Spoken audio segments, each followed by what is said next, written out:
Ako po ay masaya sa araw na ito sapagkat kasama natin ang mga nagpapaunlad sa sektor ng agrikultura sa ating bansa, ang ating mga magsasaka at agrarian reform beneficiaries.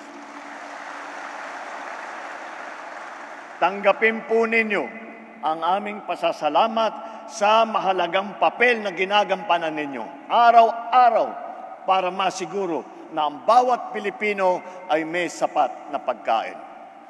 Alam namin na bago ninyo maani ang inyong mga pananim, kinakailangan ninyo ng lupang matataniman.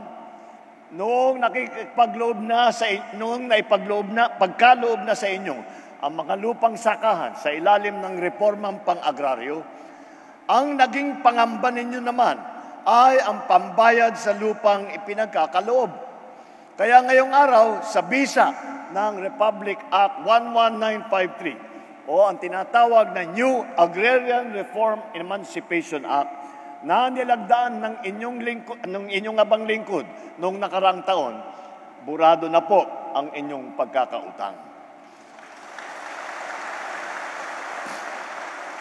Narito po kami ngayon kasama ang mga opisyal mula sa Department of Agrarian Reform at mga iba't ibang mga opisyal, mga Register of Deeds, pati yung Land Bank ay kasama dito sa programang ito.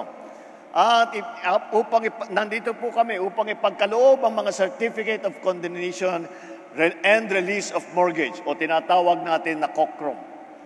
Sinasagot at inaalis na ng gobyerno ang malaking pasanin na dala ng mga utang na naging kakambal ng inyong mga lupang sakahan.